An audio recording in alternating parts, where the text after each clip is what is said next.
Kader Partai Persatuan Pembangunan Saifullah Tamliha dicopot dari jabatan pimpinan Komisi 5 DPR RI dan resmi digantikan oleh anggota DPR fraksi P3 Muhammad Iqbal sebagai Wakil Ketua Komisi 5 DPR. Merespon itu, Ketua DPP P3 sekaligus Sekretaris fraksi P3 DPR Ahmad Baidowi mengatakan pergantian kursi pimpinan Komisi 5 merupakan hal yang biasa karena dinilai memberikan kesempatan yang sama kepada anggota fraksi P3 di DPR. Baidowi menyebut rencana pergantian Tamliha bukan hal yang dilakukan secara tiba-tiba, melainkan sudah direncanakan sejak jauh-jauh hari.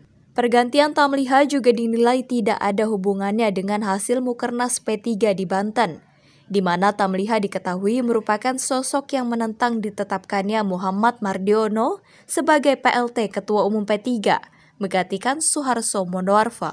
Pergantian ini merupakan hal yang biasa dalam rangka tour of duty ya, yang kita memberikan kesempatan yang sama kepada anggota fraksi dari P3 berbagi pengalaman untuk bisa memimpin alat kelengkapan di DPR, khususnya hari ini di Komisi 5. Sebelumnya juga di komisi dan AKD lainnya juga melakukan pergantian. Termasuk juga kita di Badan Anggaran DPR juga melakukan pergantian.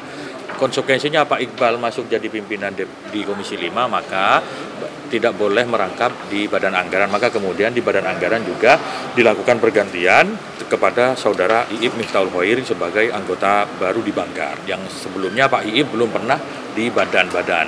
Jadi merupakan hal yang biasa, pergantian itu tidak ada sesuatu yang istimewa gitu. Mbak, ini kan Pak Tamliha kan sebelumnya memang yang keras yang menentang Mukernas ini, nggak ada hubungannya itu? Nggak, sama sekali nggak ada hubungannya, karena itu tupoksi di DPP, ini kan tupoksi di fraksi. Dia penyegaran aja seperti saya, misalkan hari ini Wakil Ketua Balik, siap-siap saja dalam suatu saat ketika fraksi membutuhkan, saya harus pindah ke badan yang lain ataupun ke komisi yang lain. Seperti misalkan dulu ketika ada fit and proper test KPU, saya di BKU ke Komisi 2, karena itu kebutuhan. Jadi hari ini kita melihat ada kebutuhan di pimpinan Komisi 5 yang dari P3 untuk dilakukan regenerasi supaya apa?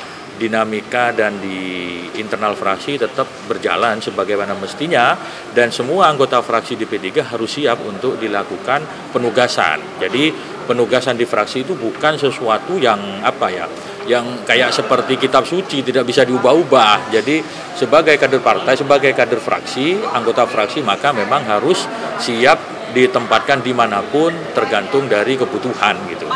Dari Jakarta, Sri Dewi Andayani, Depananda melaporkan untuk Sinpo TV.